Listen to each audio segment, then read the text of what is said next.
आज का अखबार। नमस्कार, लेट्स माइक में आपका स्वागत है। आज का अखबार के साथ मैं राखी जैन। यहाँ हम देश दुनिया के सबसे बड़े और विश्वसनीय अखबारों से चुनते हैं वो रिपोर्ट्स जो सिर्फ खबर नहीं, आपकी समझ और सोच को गहराई देती हैं। द न्यूयॉर्क टाइम्स से प्रकाशित लेख, Trump is pushing a cultural war that knows no bounds, America की राजनीति के उस नए और खतरनाक मोड़ को सामने रखता है जहां सत्ता सिर्फ सरकार चलाने का औजार नहीं रह गई है, बल्कि पूरी सामाजिक आर्थिक व्यवस्था को अपनी विचारधारा के मुताबिक मोड़ने का हथियार बन चुकी है। ये लेख बताता है कि ट्रंप के दूसरे कार्यकाल में संस्कृति युद्ध सिर्फ भाषणों तक सीमित नहीं रहा, बल्कि वो सीधे कंपनियों, मीडिया, विश्वविद्यालयों, गैर सरकारी संगठनों और तकनीकी प्लेटफॉर्मों पर आर्थिक और प्रशासनिक दबाव बनाकर लड़ा जा रहा है। लेख के मुताबिक ट्रंप सरकार टैक्स लाइसेंस, फंडिंग और जांच एजेंसियों का इस्तेमाल करके उन संस्थानों को झुका रही है जिन्हें वो वामपंथी या डेमोक्रेट समर्थक मानती है। कई बड़े मीडिया हाउस, कानून फर्म, विश्वविद्यालय और कॉरपोरेट संस्थान अब विरोध की जगह समझौते की राह पकड़ चुके हैं। लेख दिखाता है कि इलेक्ट्रिक कार, पवन ऊर्जा, पर्यावरण नीति, विश्वविद्यालयों की स्वायत्तता और गैर लाभकारी संस्थाओं का अस्तित्व, सब कुछ इस संस्कृति युद्ध की चपेट में है। अरबों डॉलर का डेमोक्रेट समर्थक एनजीओ नेटवर्क कमजोर पड़ा है। बड़ी फाउंडेशनें पीछे हट रही हैं और अनेक संस्थान डर के माहौल में अपने एजेंडे बदल रहे हैं। सोशल मीडिया प्लेटफॉर्म भी दक्षिणपंथ की ओर झुकते दिखाई दे रहे हैं। न्यूयॉर्क टाइम्स का लेख चेतावनी देता है कि ये प्रक्रिया केवल सांस्कृतिक बदलाव नहीं है, बल्कि लोकतंत्र, मुक्त बाजार और कानून के शासन के लिए गंभीर खतरा है। विद्वानों के मुताबिक ट्रंप सत्ता को इस तरह निजी संस्थानों तक फैला रहे हैं कि अमेरिका धीरे धीरे तानाशाही पूंजीवाद की ओर बढ़ता दिख रहा है, जहां सरकार पसंदीदा कंपनियों और संस्थाओं को इनाम देती है और विरोध करने वालों को कुचलती है। कुल मिलाकर ये लेख कहना चाहता है कि ट्रंपवाद किसी एक नेता की सनक नहीं, बल्कि अमेरिकी लोकतंत्र के भीतर गहराते आर्थिक, सामाजिक और राजनीतिक संकट का परिणाम है। और अगर यही रास्ता जारी रहा तो दुनिया की सबसे पुरानी लोकतांत्रिक व्यवस्था अपने ही भीतर से कमजोर पड़ सकती है। Let's mic. आज का अखबार। द गार्जियन में प्रकाशित लेख, Elon Musk is moving back into politics, can't he take up a new hobby instead, एक व्यंग्यात्मक लेकिन गहरी चिंता से भरा विश्लेषण है, जिसमें बताया गया है कि कैसे दुनिया के सबसे अमीर लोगों में से एक एलन मस्क एक बार फिर राजनीति के मैदान में उतर रहे हैं। और लेखक के मुताबिक ये पूरी दुनिया के लिए एक बुरी खबर है। ये लेख याद दिलाता है कि एलन मस्क का पिछला राजनीतिक प्रयोग कितना नुकसानदेह रहा। डिपार्टमेंट ऑफ गवर्नमेंट एफिशिएंसी नाम की जिस योजना में मस्क कूदे थे, उसने सरकारी नौकरियां खत्म की, विदेशी सहायता कार्यक्रमों को तहस नहस कर दिया और दुनिया भर में अराजकता फैला दी। लेख बताता है कि विशेषज्ञों के अनुसार अगर अमेरिका की विदेशी मदद बहाल नहीं हुई तो 2030 तक लगभग 1.4 करोड़ अतिरिक्त मौतें हो सकती हैं। यानी मस्क की कुशलता का सीधा असर गरीब देशों की जिंदगियों पर पड़ा। लेख ये भी दिखाता है कि राजनीति में मस्क की एंट्री से उनका खुद का नाम भी बुरी तरह खराब हुआ। वो दुनिया के सबसे अलोकप्रिय व्यक्तियों में गिने जाने लगे। ट्रंप से उनकी खुली लड़ाई हुई, तीसरी पार्टी बनाने की घोषणा की, एप्स्टीन फाइल्स को लेकर ट्रंप पर हमले किए और अब वही मस्क सब कुछ भूलकर फिर से ट्रंप के साथ गले मिलते नजर आ रहे हैं। लेख इसे ट्रंप मस्क ब्रोमांस पार्ट 2 कहता है। द गार्जियन बताता है कि मस्क अब फिर से रिपब्लिकन पार्टी को भारी भरकम फंडिंग दे रहे हैं और उनकी तीसरी पार्टी का सपना ठंडे बस्ते में चला गया है। इसके पीछे ट्रंप, उपराष्ट्रपति जेडी वेंस और दिवंगत चार्ली क्रिक जैसे नेताओं की भूमिका बताई गई है, जिन्होंने दोनों की सुलह करवाई। असल चिंता यह है कि लोकतंत्र और नीतियां अब वोटरों से ज्यादा अरबपतियों की मर्जी से तय होती हैं।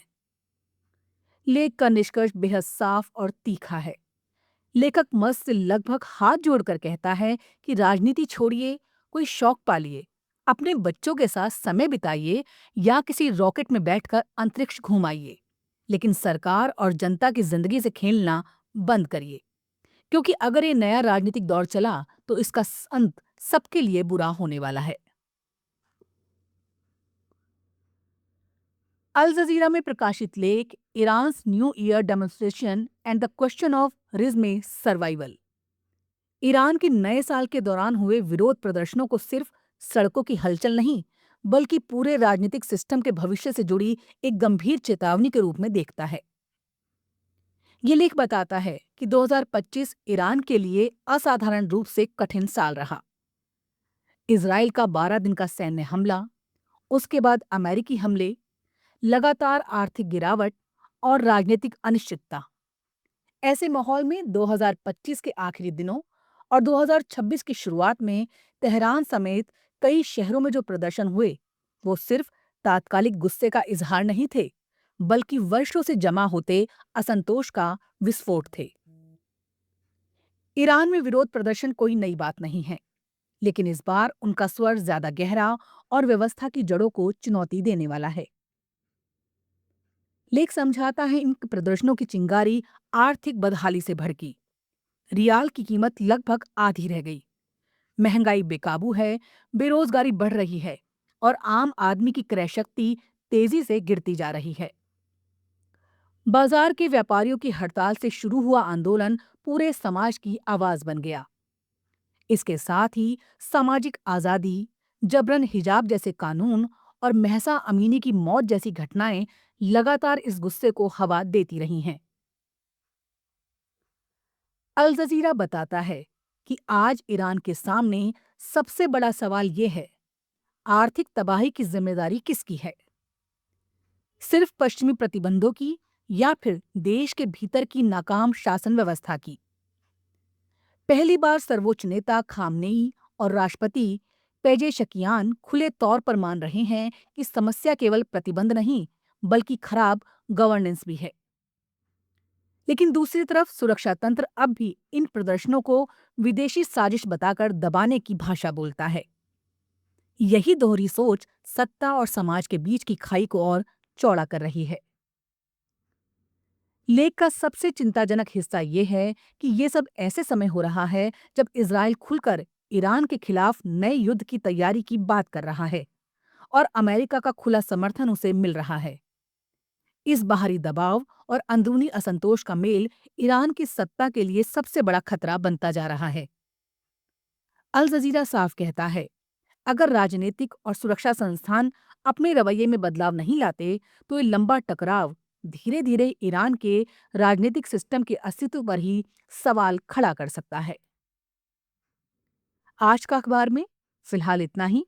देखते रहिए, सुनते रहिए लेट्स माइक। नमस्कार।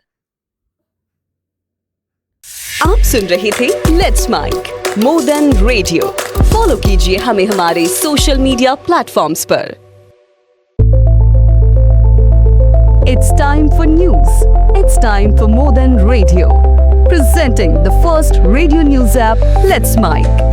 Let's Mic, a news-based app on your phone where you get to watch and listen news, talk shows, interviews, radio show podcasts.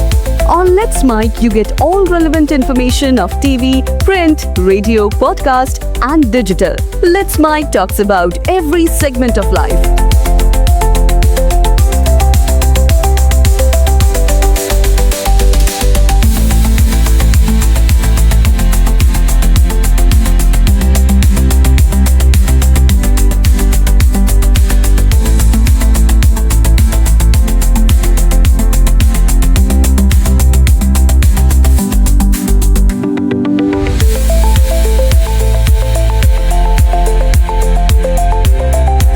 Let's Mic is not just a revolutionary idea. Download the app now from Play Store. Available both on Android and iOS mobile phones.